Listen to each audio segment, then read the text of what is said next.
nila noon, ayaw nila kay Marcos, ngayon kamping-kampi sila. No matter what, wag lang maupo si VP Sara Duterte. So tiisin na lang natin na may lulong tayong presidente ng 2028, okay? Pero huwag kayo mag-alala. Kasi sabi nung iba, ito, diretso na. O sabi nito, hindi na natin nakuha yung numbers nung panahon ng etong nakaraan sa EDSA at saka yung sa INC, tumigil daw. Okay. Hindi naman yun eh. Tandaan ninyo, hindi, ako kasi naniniwala ako. Sabi ko nga sa inyo, di ba, yung 3 araw, it symbolize something. Sabi nga nila, ito, whether you like it or not, pero ako naniniwala ako dito eh. Di ba? Sabi nga is, may spiritual warfare yan. Dahil sa marami ang nababayaran, at the same time, yung mga dapat na inaasahan nating gagalaw ay nabayaran din daw. Ganun talaga eh. Bilyon ng pera eh. Mas naman takin mo, bilyon na bayad sa'yo. Bakit ka nga naman babaligtad? Diba? Bilyon eh.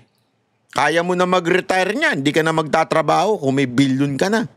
Tama, mali. Okay lang yan. Pero nandyan pa rin naman po ang Diyos eh. Ang Panginoon po hindi ho yan natutulog. Nakikita niyan ang mga nangyayari sa atin. Huwag ho kayo mawala ng pag-asa. Malay nyo, one time paggising natin. Yun na yun, di ba? Antay lang natin. May hustisya sa langit. Wala mang hustisya dito sa lupa, may hustisya sa langit. At baka malay nyo nga, one day, alam nyo na, pagising natin, presidente na yung dapat maging presidente, at yung presidente ay kasama na... Sasabihin ko sana kasama na ni Lord, pero feeling ko hindi makakasama ni Lord. Kasama ng demonyo.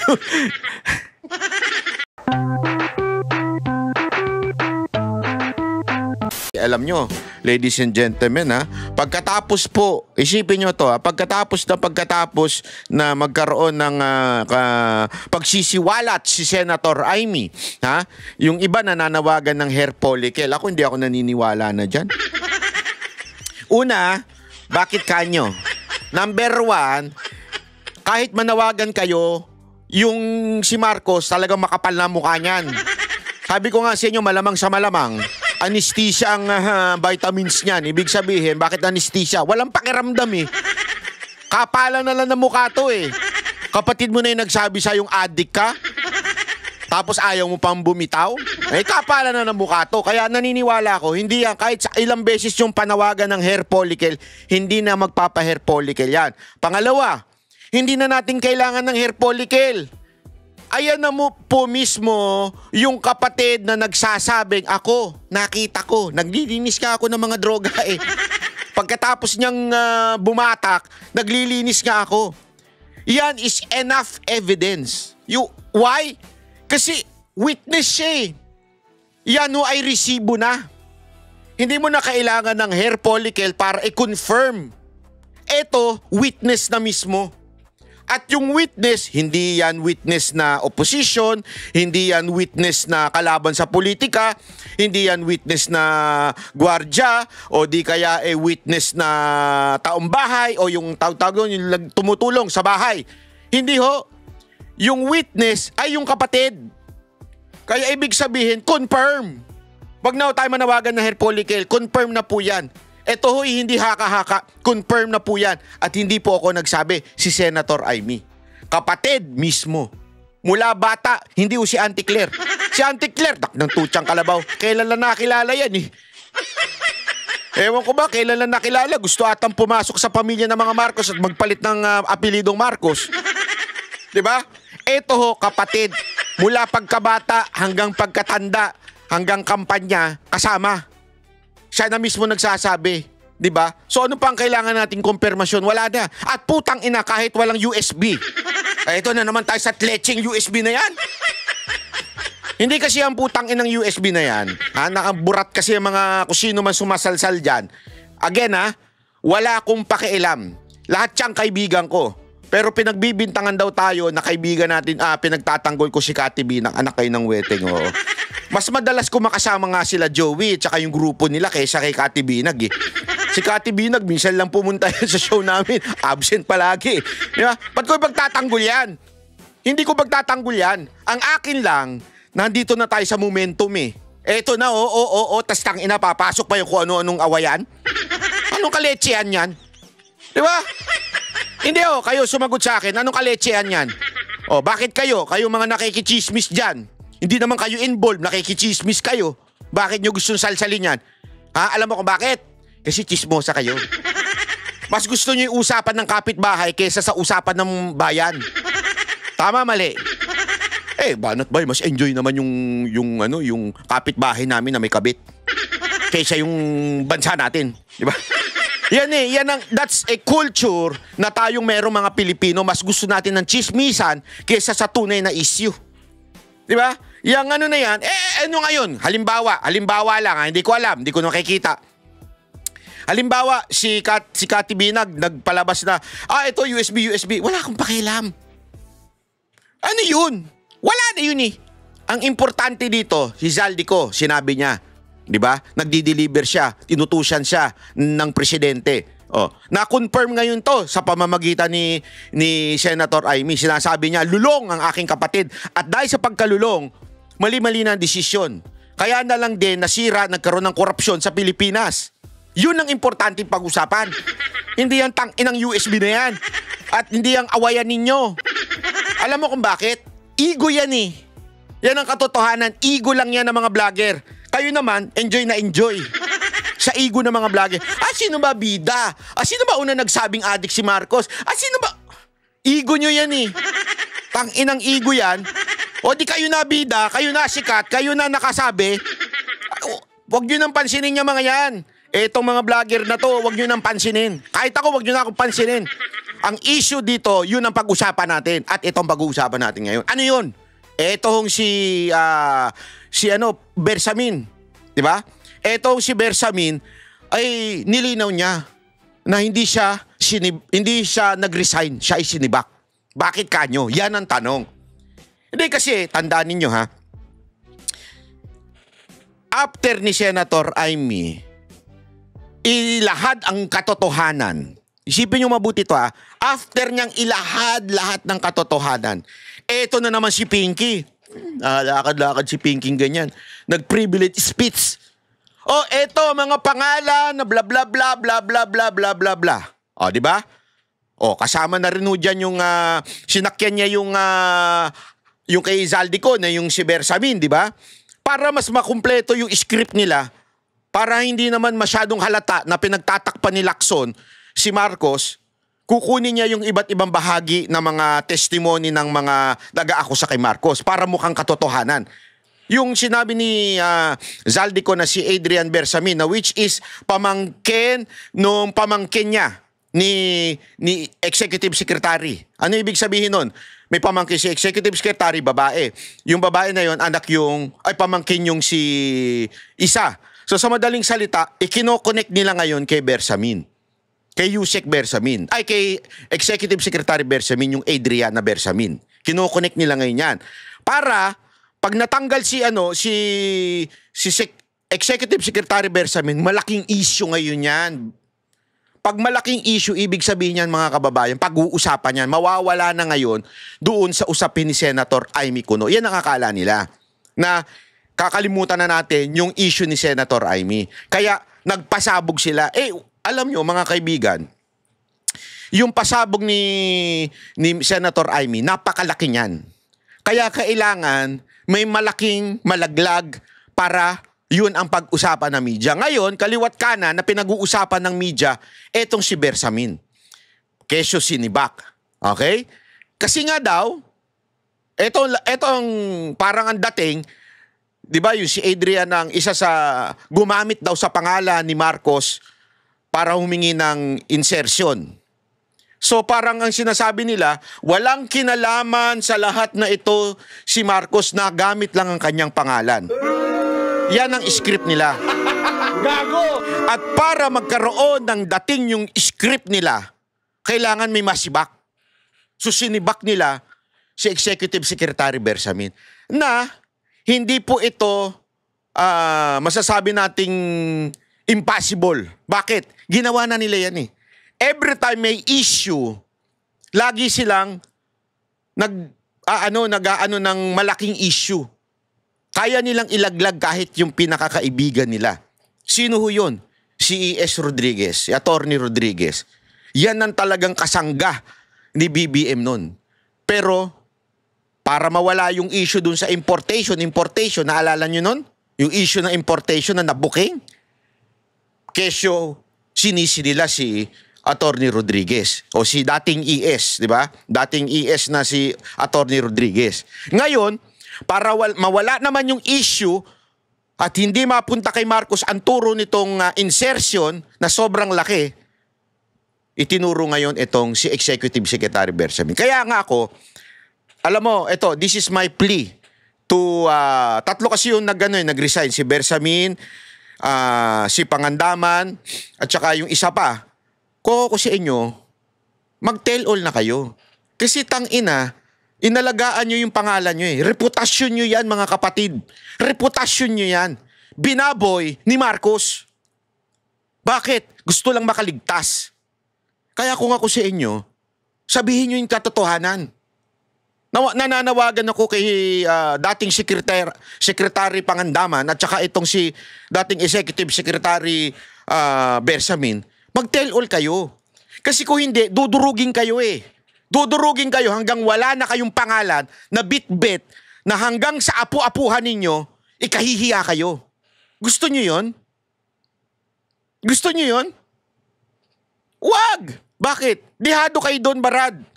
Kung ako sa inyo, magsalita na kayo doon sa mga issue. Alam nyo yan eh. Imposibleng wala kayong alam. Alam nyo yan. Tell all. Let the people decide your fate, not Marcos. Ulitin ko. Pag nagsalita kayo, tao ngayon ang magbibigay ng kanilang opinion kung ano ba talaga kayong tao, anong klase kayong tao, kung ano yung reputasyon nyo. Huwag niyong hayaan na si Marcos o si Romualdez ang magdikta ng reputasyon nyo. Yan ang mangyayari pag tumahimik kayo.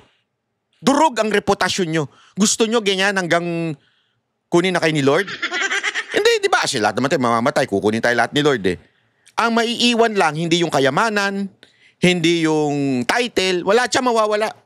Yung reputasyon, importante yan. Di ba? Kaya, huwag niyong hayaan basagin ni Marcos yung reputasyon nyo. O pakinggan nun natin tong balitan to ha. Balikan po natin si News 5 anchor Cheryl Cosim kaugnay sa paglilinaw ni dating Executive Secretary Lucas Bersamin na hindi siya nag-resign. Cheryl, ano pa mga sinabi ni Bersamin sa panayam mo sa kanya kanina?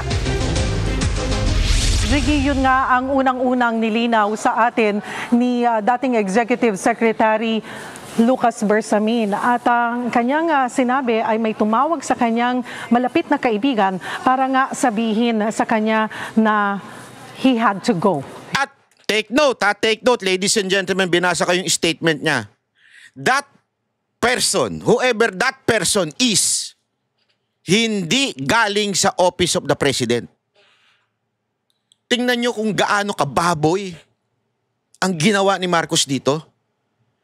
Even the decency of firing the person, hindi niya kayang gawin. Kasi, lagi ko sinasabi sa inyo noon pa eh. Etong si Marcos, takot yan, mahinang nila lang yan pagdating sa confrontation. Sino nagsabi sa akin yan? Si Pangulong Duterte. Sinabi niya sa akin yan, takot yan sa confrontation. Hindi niya gagawin yan.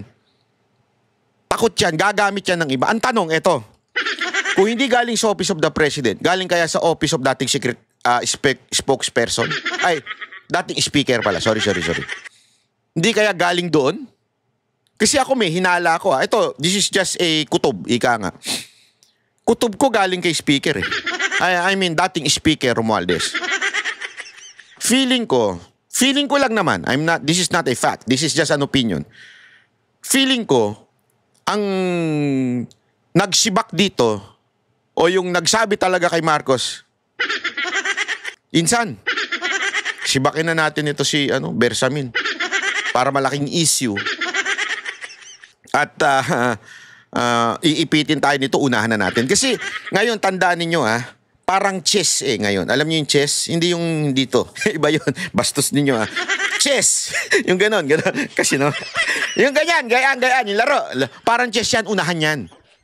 Diba? Unahan, makain, mamatay yung mga ganon, tawag doon, yung mga rookie, yung mga kabayo, yung mga bishop. Diba? Unahan yan eh.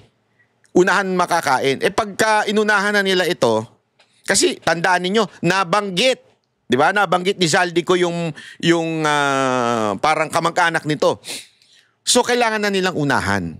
Double purpose eh. Unahan na nila, bago pa magsalita, dudurugin na nila yung imahe, reputasyon, durug na, para pag nagsalita, isa lang ang sasabihin, kasi involved. Kasi sinibak. Ganun yan eh. Pangalawa, sa uunahan, kaya nila gagawin yan, para malaki yung issue. Pag malaking issue, tignan nyo, wala na si Senator Amy. Tapos ang packaging pa nila kay Senator Amy, desperado daw. Oo, desperado si Amy Marcos. Desperado siyang maligtas yung kanyang kapatid. Desperado siyang maligtas mula sa droga yung kanyang kapatid. That's desperation, ladies and gentlemen. Totoo yan. Desperate siya. Kahit din ako eh. Kung alam ko yung kapatid ko lulong. Totoo naman, di ba? Kayo, kapatid ninyo lulong. Iba nga sa inyo, ano gagawin?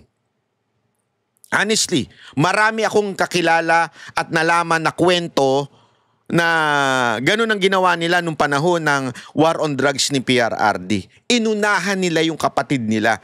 Not because wala silang pakialam dun sa kapatid nila. Inunahan nila, isinuko nila yung kapatid nila, inilantad nila para hindi mapatay o di kaya mamatay sa overdose.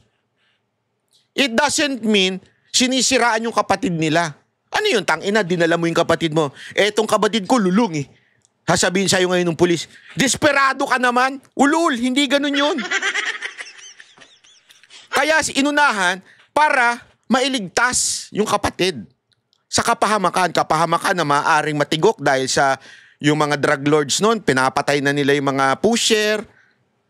Pangalawa, para mailigtas sa overdose. Alam nyo ba yung istorya ng isang model? Naku po! Dami kong alam dyan, Brad. Mamaya pag-usapan natin yung model na yan. Ay! Sus! Patay tayo dyan. Banat ba? Yun yung mga words na narinig niya dito sa kanyang malapit na kaibigan. Tinanong pa natin siya kung ano pa yung mga ibang detalye ng napag-usapan nila. Hindi niya na ito ibinahagi sa atin. At hindi raw siya, ang sinasabi niya ay na parang nabunutan pa nga daw siya ng tinik. At ito daw ay prerogative ng presidente na palitan siya. At yun nga, hindi totoong nag-resign siya out of delicadeza. Magandang araw pakinggan pero hindi ito totoo. Ang tanging sulat na pinadala niya ay yung sumusunod siya sa prerogative ng Pangulo, walang resignation letter. Yan! Pakinggan natin ang pahayag ni Bersamin. Magandang pakinggan yun pero hindi naman yan ang nangyari. Kung out of delicadeza na nag-resign ako, di mayroon sana sulat sila na lalabas. But they accepted nothing. Nako! Dating Bersamin, baka bigla may lumabas na sulat. Si Auntie Claire. Alam mo naman si Auntie Claire, ang tagapagligtas ni Marcos. Baka may labas, eto, may resignation letter. Alam mo naman yun. Ingat ka. Pero at least inunahan niya na. Wala akong resignation letter. So talagang sinibak siya. Fired. Ika nga. And again, wala man lang decency yung pagsibak sa kanya. Walang honor, ika nga. Bakit? Pinadaan sa iba? Anong katarantaduhan yun? Okay sana kung pinadaan sa... although siya na yung pinakamataas sa secretary. Kaya nga executive secretary. Sana man lang kung pinadaan siguro sa asawa, halimbawa. Wala nang tataas sa kanya, hindi asawa eh. Diba? Sana kung ganun. Hindi eh. Hindi galing sa Office of the President. Ang bihirang buhay, Ereo. The message was very clear that I had to go. Ako naman, hindi naman ako linta. Nako po, patay tayo dyan. Gago! Bakit? May kilala po ba kayong linta? Ako may kilala akong linta. Di, alam nyo, kahit pa paano, yung respect ko dito sa mama na to, umangat eh. Alam mo yun? Kahit pa paano, kasi at least, eto, hindi siya yung nanahimik. Diba? Hindi siya yung nanahimik at ayaw, huwag na tayo dyan. Bahala na lang sila dyan. Kung ano gusto nilang gawin sa akin, kung ano gusto nilang palabasin. Hindi. Sinabi niya ang totoo. Sinabi niya ang totoo na sinibak siya at hindi yung presidente nagsibak sa kanya. Diba? Oh, ganun. At least sinabi niya yun. At least, hindi siya parang linta. Gago! Ako may kilala akong parang linta. Linta talaga. At yan po ang mananalong 3 GCash, yung makakapagsabi ng tama kung sino yung linta na yun. Yung linta. Sigurado ko, alam nyo na kung sino yung linta na yun. Hindi ko papangalanan, pero yung unang 3 makakasagot nun, ay may GCash na tigpa 500 pesos. Yun! Alam ko, kilala nyo na yun, kung sino yung linta na yun. Ayun ay tagapagtanggol. Hindi pala tagapagtanggol, sorry. Tagapagsinungaling ni Marcos. Alam mo, Jiggy, tinanong din natin si former ES Bersamin kung kailan sila huling nag-usap ng Pangulo or kung nakausap man lang niya ang Pangulo about this. Monday night ay nagkaroon daw sila ng face-to-face na pag-uusap. Around 30 minutes silang nag-usap pero again, hindi rin niya idinitalye kung ano yung kanilang napag-usapan. Jiggy. Itong pinapakita natin na si dating Yusek Adrian Bersamin, na apo ni dating ES Bersamin, ano reaksyon na nakatatandang Bersamin dito sa pagkakadawit ng kanyang apo?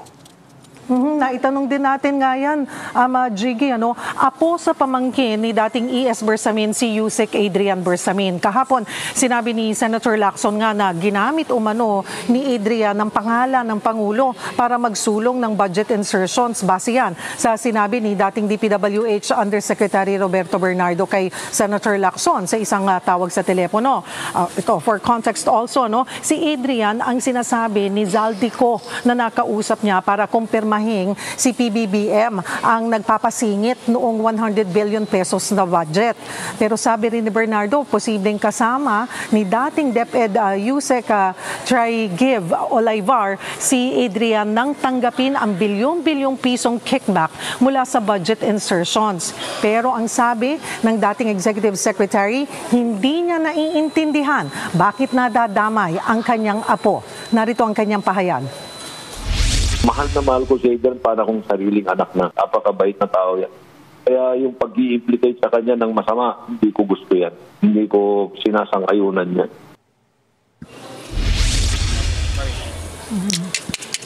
Jiggy, posible rin daw na konektado ang pagkakasangkot ni Yusek Adrian sa pagpapabitiw sa kanya sa pwesto.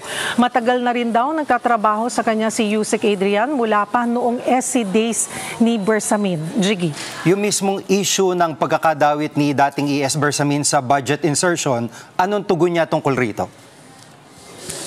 Ito, Jiggy, for context, sabi ni dating DPWH Undersecretary Bernardo kasi tinanong niya si dating Executive Secretary Bersamin kung paano marirelease itong 52 billion pesos na kickback.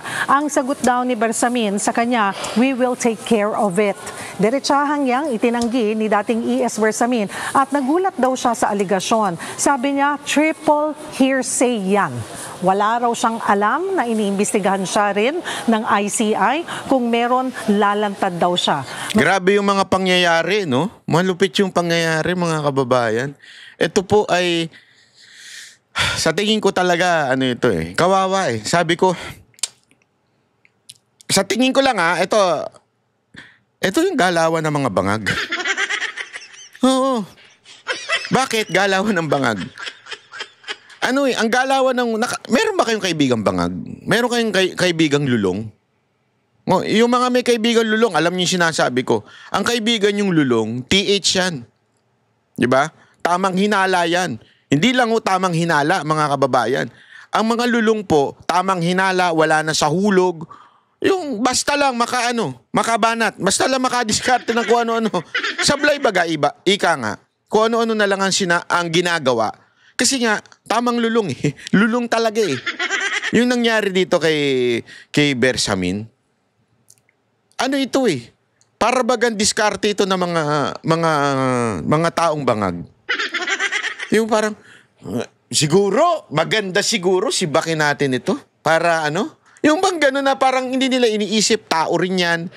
Hindi nila iniisip na kaibigan nila yan. Hindi nila iniisip na pinagtanggol tayo nito, tinayuan tayo nito. Hindi nila iniisip yung benefit nung reputasyon ng tao na ito ay masisira sa pamilya nila. Hindi nila inisip na malaki natutulong nito kasi ito ay isang pinipitagang dating justice. Di ba? Hindi nila naisip yan. Basta sa kanila, andiyan ba yung ano natin, yung Coca-Cola natin? Oh, dito. Oh, tanggalin na natin yun. Sige, tanggalin na natin yan. Walang kwenta yan. Para maiba issue. Ganun ang bangang Ganun ang mga lulong Di ba? Kaya nga, alam mo, ang lulong kasi, ano na yan, unreasonable. Yung mga diskarte niya, nonsense na wala nang kwenta. Unreasonable na, bahala na si Batman. Di ba? Ganun Bakit daw na madawit pero wag na raw siyang abalahin.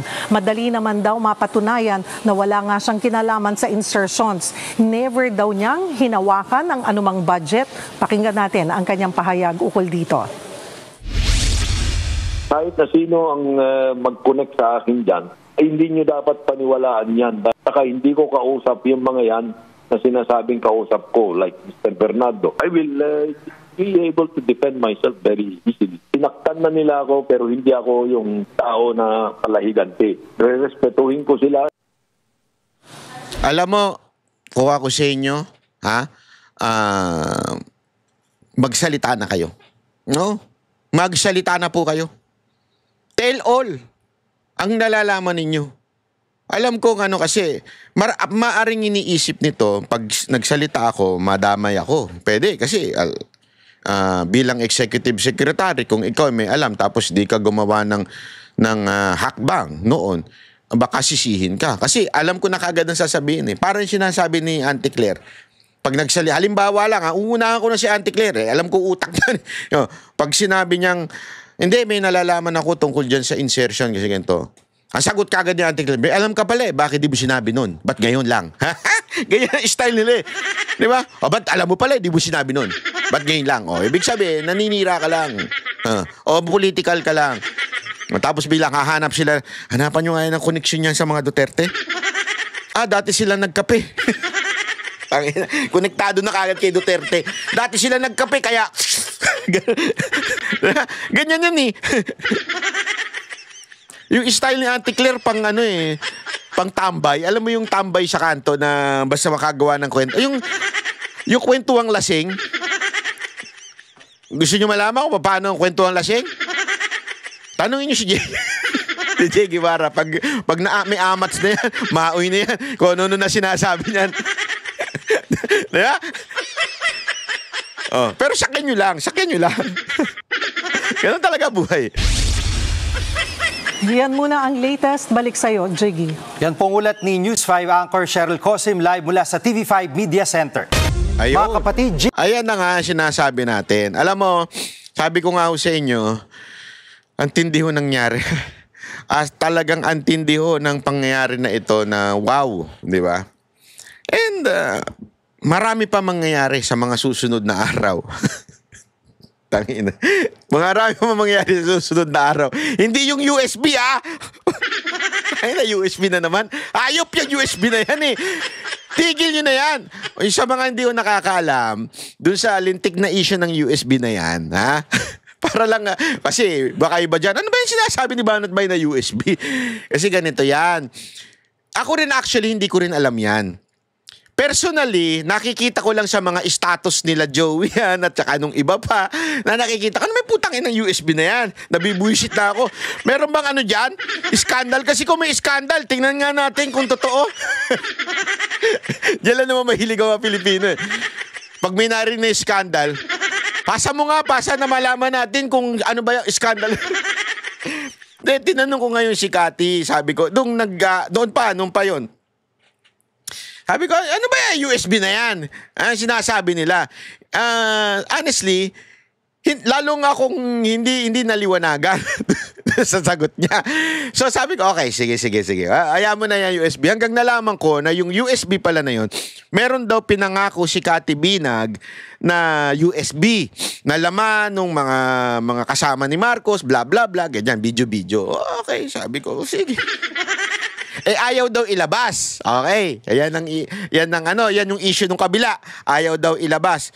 At ngayon, may hinirit daw kasi tinanong ko may hinirit daw si Cathy ngayon na yung USB ay something na, yung confession ni Aimee ay kinukonfirm lang daw yung laman ng USB. Sabi daw ni Cathy, I do not know. Honestly, hindi lumalabas sa feed ko si Cathy B. Nag-ewan ko, binlakata ko. Biro lang. So ngayon, itong kabilang kampo naman, sabi niya, ilabas mo na yung USB, ilabas mo na. Hanggang nung nakita ko, nagsasagutan na naman to mga to, naimbiyer na ako. Again, I can face them. At sabihin sa kanila, pwede ba, lintik na tigil na yan? Ayan USB. Kasi nagpapataasan na lang ng ihi Nagpapataasan na lang ng ego I mean, ayoko sabihin na may masama sa kanila. Wala. Lahat yan nakakakilala except si Tio. Hindi ko pa nakausap si Tio ng personal. Pero ang akin kasi, I understand where you coming from. Wala akong judgment sa inyo. Wala. Okay? Kasi hindi ko naman kayo personal. Wala naman ako narinig na personal na siniraan nyo ko. So wala akong pakialam dyan. Okay? Ang akin lang, there is a higher issue. And that issue is much, much higher than any issue ng awayan ng mga vlogger. May nag-comment doon sa aking personal account. Sabi, bakit nung panahon ni Maharlika hindi mo pinipigil yung bangayan ni Joey at nila Maharlika o whatsoever? Kasi po, nung time na yun, okay lang, di magbangayan sila. Wala pa yung issue ni Aimee. Yung issue ni Aimee, yung issue ni Zaldico, at yung issue ni Bersamin, isa ang patungo. Ito yung momentum. Diba? Momentum na ito. Tapos biglang sisingit yung mga maliliit na issue ng awayan ng vlogger. Kaya ako nakapagsalita na kasi alam mo kung bakit? Kita nyo nagte-trending yung aking sa personal account. Bakit? Kasi yun din ang nararamdaman ng karamihan na tunay na DDS. Yun ang nararamdaman.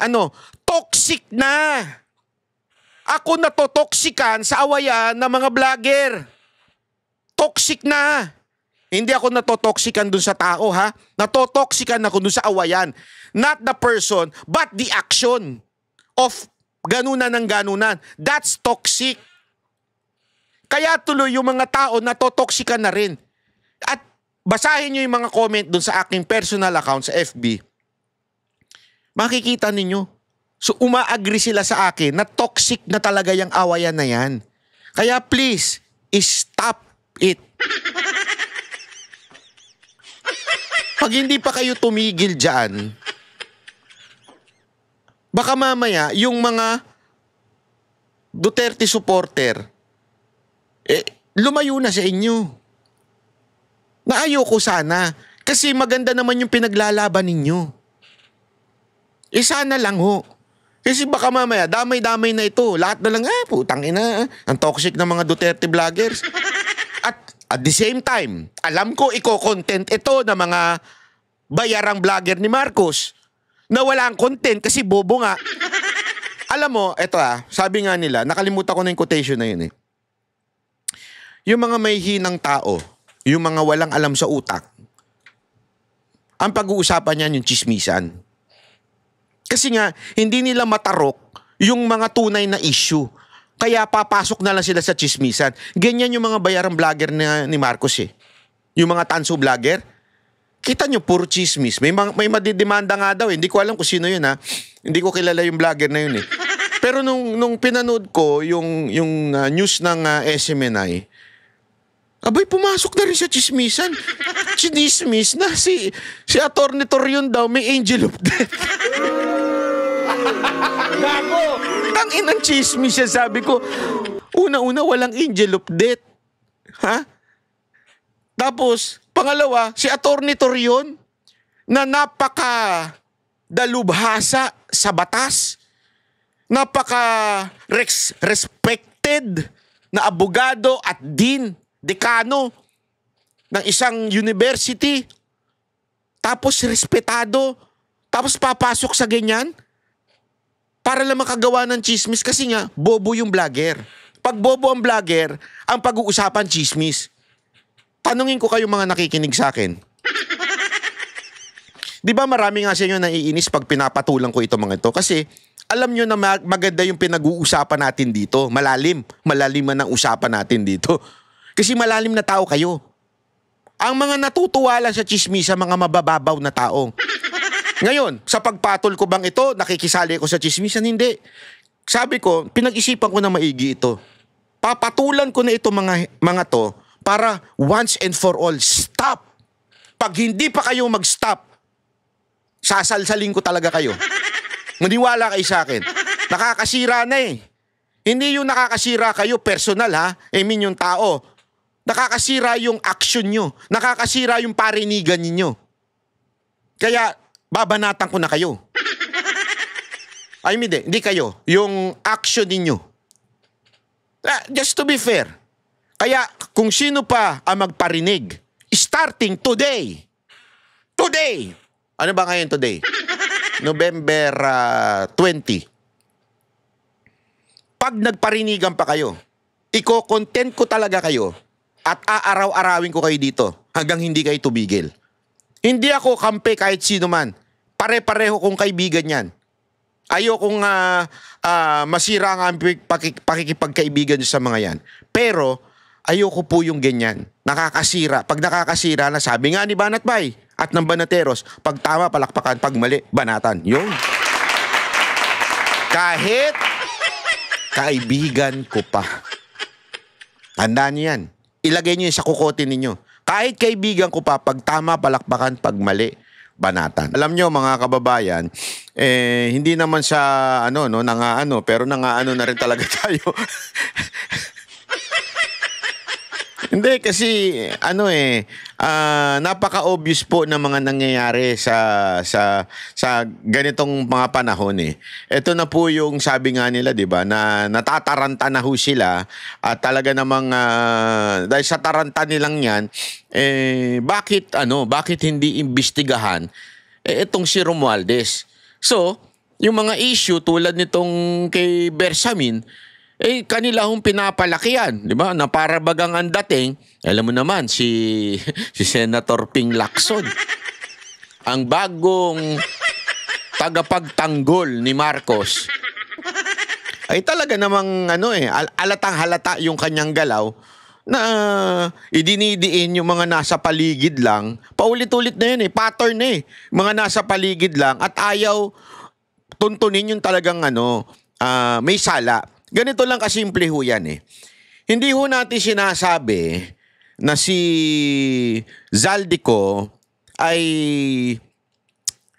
siya may sala. Hindi natin sinasabi yan. Hindi rin natin sinasabi na siya ay malinis. Hindi natin sinasabi yan.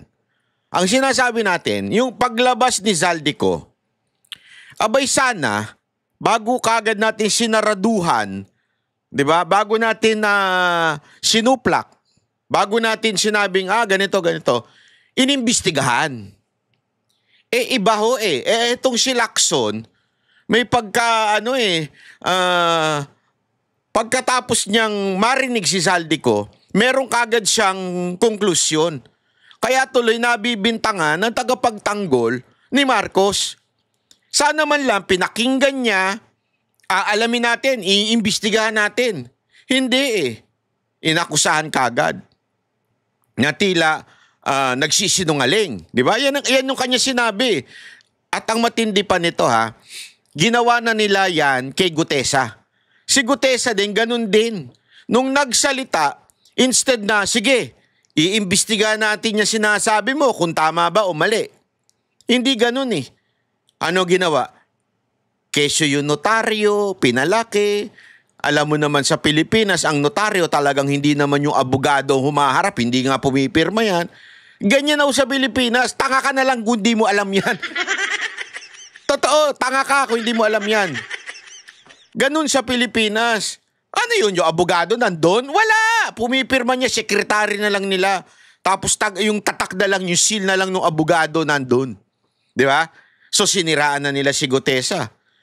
Tapos nung lumabas si Zaldico, kesa na pinakinggan, hindi rin pinakinggan. Keso nagtuturo. Hindi, ginamit lang ang pangalan ni Marcos nitong mga Yusek. Yusek gagamit ng pangalan ni Marcos? Kaya nga 'di ba sabi nito ni Lucas Bersamin, si Lolo. Lolo kasi to nung Adrian Bersamin eh. Yung anak ko, hindi ganyan yan. Ay, anak ko, yung apo ko, hindi ganyan yan. At may napakinggan pa akong isang interview ng opisyal ito ng gobyerno. Nakakalimutan ko na yung pangalan na yun eh. At ang sabi niya, tutoy pa daw itong si Adrian. Hindi ganyan yan na magre-represent. Yung hindi ba, bagabat hindi yung maglalakas loob na i-represent si Marcos at sabihin, asa na yung parte ni Marcos dyan. Hindi ugali daw ni Adrian ito. Yun ang kwento ng isang opisyal. Nakalimutan ko na yung dating nagtanong kay Marcos doon sa SMNI. Di ba? Hindi ho eh. Ngayon, opisyal yun Hindi ho yun hindi ho yun oposisyon. Opisyal ngayon yun ng gobyerno. Pero alam niyo, ibig ko lang sabihin. Ano ibig ko lamang pong sabihin, mga kababayan? Sana. Yun lang eh. Sana. Dalwa ang puso ko. Sana hindi ko naman sinasabing sang-ayunan ninyo si Zaldico. Hindi yan ang sinasabi natin. Ang sinasabi natin, sana inimbestigahan nyo muna yung sinasabi ng tao. Hindi kagad kayo nag-conclude. Akala ko ba kaya nga may hearing para imbestigahan. Tapos nag-conclude kagad kayo. Tama, mali. Diba? Nag-conclude kagad kayo eh.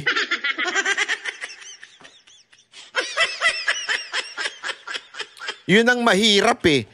Sana inintindi nyo muna, tinanong nyo muna nagpadala muna. Ngayon, ipit na. Tila bagang ang weird eh. Dati, hinahanap ninyo yung mastermind.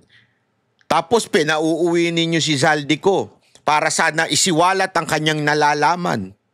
Nung sinabi niya yung kanyang nalalaman, sinabi niyo na kagad, hindi, sinungaling ito. Ginamit lang ang pangalan ni Marcos, political hulang ito. Ganun kagad ang ginawa ninyo. Mali ho yun, mga kababayan. Hindi ho tama yun. Dahil dyan, Lacson, halatang halata yung ano ba, dahil ba, ewan ko nabanggit kasi ni Soto dati, magre-retire na daw siya, si Soto. Since partner mo yan, baka naman magre-retire ka na rin. At kailangan mo na ng retirement pension. Hindi natin alam. Kasi uso yan, di ba may naririnig tayo nun? Pagka nagre-retire ang PNP chief, merong, o kaya AFP, naririnig lang naman natin Hindi ko sinasabing totoo. PNP chief o AFP chief, merong tinatawag na pabaon. Hindi kaya naghahanap ka ng pabaon, Senator Lacson? Para i-ano mo yan? I-ganyan mo kagad?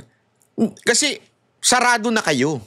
Yun ang problema. Sarado na kayo doon sa issue ng si Marcos ay mastermind. Kung ganun pala, itigil nyo na lang investigasyon. Tigil nyo na yung Blue Ribbon, walang kwenta. Naggagaguhan na lang kayo dyan sa Blue Ribbon. Hindi. Totoo naman, di ba? Naggagaguhan na lang kayo dyan sa Blue Ribbon kung sasabihin ninyo, hindi si Marcos ang mastermind. Wag na tayo mag-imbestiga. Isarado nyo na lang Blue, mas maganda siguro, isarado nyo na yung Senado. Dahil wala naman kayong kwenta. Gago! Ang ganda nga na sinabi ni Zaldico eh. Honestly, ang ganda nung kanyang sinabi. Ano sabi ni Zaldico? Alam niya na kung ombudsman ang mag-iimbestiga, medyo sablay kasi alam naman natin, si Remulla, sip-sip yan sa mga Marcos. At alam naman natin, ang tindi ng bendalo ni Marcos dyan sa pag-appoint kay Remulla sa ombudsman. So sabi niya, ako may tiwala ako sa Senado. Buti pa siya may tiwala. Kayong mga senador, lalong-lalo ka na Lacson. Unang bitaw pa lang ni Zaldico, wala ka ng tiwala. May pambihirang buhay, Tigil na. Tigil na yung Blue Ribbon. Isang moro-moro lang yung Blue Ribbon na yan. Gaguhan yan. Isang malaking katarantaduhan po yung Blue Ribbon na yan, ha? O, ito, pakinggan lang ho natin ito. Sandali, ha? Yung pangalan po ni Speaker Martin Romualdez, kasi hindi na natin mapagkakaila yung relationship niya sa presidente, first cousin at malapit na malapit. Sandali, hindi ata yan ito, sorry. If you recall, lahat po ng statements ko, ang sinasabi ko, si Speaker Martin Romualdez, imbestigahan ninyo. Huwag naman yung nangyari, si Gutesa nagsalita, siya na yung iniimbestigahan. Hindi pinatawag yung... Ayun na. Basta alam nyo na yung point na yan. Sinabi na kahit po tayo, yan ang ating patuloy na panawagan. Imbestigahan. Alam mo, para talaga tuloy... Alam mo yung sinabi ni Chis Escudero na the name that you cannot mention patuloy ninyong pinagtatakpan. Di ba sinabi ni Escudero yan, yung si Romualdez, the name that you cannot mention. Nung minention, parang kulto kayo. Alam mo yung kulto? Yung pag binanggit yung pangalan ng kanilang leader, talagang lahat ng paraan para maiiwas nyo dun sa inyong leader, gagawin ninyo. Ganyan ang ginagawa ninyo kay Romualdez. Hindi, sa bagay, kung ang bihira nga naman, kung ang laki nga naman, bilyon yan eh. Di ba? Bilyon eh. Kaya tuloy, alam mo, ang tanong ng taong bayan is ito eh. Senator Lacson, ito tanong ng taong bayan to ha. Magkano ba? Hindi, magkano ba ang presyo para depensahan mo si Marcos at si Romualdez? Ako nagtatanong lang. At tanong din ng taong bayan yan. Kasi halatang halata tuloy yung na tila kahit sumusuplak na sa mukha natin yung mga testimony, mga nagtuturo kay Marcos at kay Romualdez, todo ka depense. Tinatanong tuloy ng taong bayan, magkano? May natanggap ka ba? Yun ang tanong. Sagutin mo lang, may natanggap ka ba? Yes or no? Kung meron, magkano? Di ba? Ako, tinatanong ko lang ho ito. Hindi ko po sinasabing meron. Nagtatanong lang tayo, magkano ba, Senator Lacson? Baka pwede kong pantayan. Hindi, joke lang po, ha? Di ba? Pambihira, oo. Alam mo, no? Sabi nga nila, alam mo, meron lang ako kikwento. Ito, kwento lang. Kwentuhan lang natin to. Sabi nila, nangyari na yung rally sa EDSA, nangyari na yung sa INC, wala nang pag-asa. Wag ho kayong umasa sa mga pingtae, tsaka yung mga kakampet. Kakampwet. Alam mo yung mga kakampwet? At tsaka yung mga teroristang NPA. Wag na kayong umasa doon sa rally nila. Kasi hindi nila pabababain si Marcos. Kasi mas okay sa kanilang lulong na presidente kesa maupo si BP Sara Duterte. Kasi nga, etong mga kakampwet, at etong mga teroristang NPA, sila ho'y mga plastic. Sila ho'y mga hipokrito. Sila po'y mga walang kwentang tao sa lipunan. Yan po yung mga yan. Lumalabas lang yung totoong kulay nila. Kasi tangina, ang tagal-tagal ninyong binabatikos ang mga Marcos nung eto na, nakikita nyo, sumisimbalat sa mga mukha ninyo yung mga ebidensya. Kesa na kesa na ipanawagan ninyo Marcos resign, ayaw ninyo. Bakit? Kasi uupo si BP Sara Duterte kung sakasakali. Tama, mali.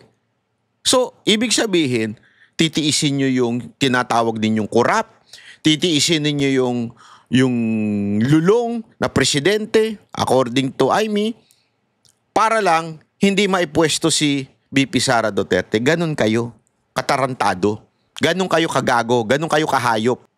Ang hindi ko maintindihan dito sa mga kakampwet. Yan ang tono nila noon. Ayaw nila kay Marcos. Ngayon, kamping-kampi sila.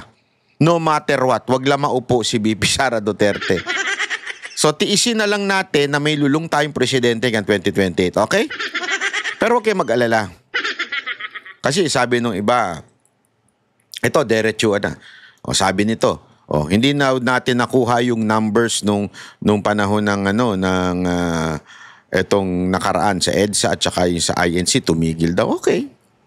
Hindi naman yun eh. Tandaan ninyo, hindi, ako kasi naniniwala ako, sabi ko nga sa inyo, di ba, yung 3 araw, it symbolize something. Sabi nga nila, ito, whether you like it or not, pero ako naniniwala ako dito eh. Di ba? Sabi nga is, may spiritual warfare yan. Dahil sa marami ang nababayaran, at the same time, yung mga dapat na inaasahan nating gagalaw ay nabayaran din daw. Ganun talaga eh.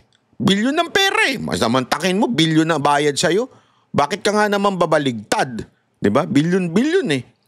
Kaya mo na mag-retire niyan. Hindi ka na magtatrabaho kung may bilyon ka na. Tama, mali. Okay lang yan. Pero nandyan pa rin naman po ang Diyos eh. Ang Panginoon po hindi ho yan natutulog. Nakikita niyan ang mga nangyayari sa atin. Huwag ho kayo mawala ng pag-asa. Malay nyo, one time paggising natin. Yun na yun, di ba?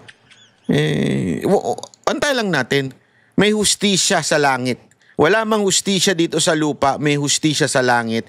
At baka malay nyo nga, one day, alam nyo na, pagising natin, presidente na yung dapat maging presidente, at yung presidente ay kasama na... Sasabihin ko sana kasama na ni Lord, pero feeling ko hindi makakasama ni Lord. Kasama ng demonyo.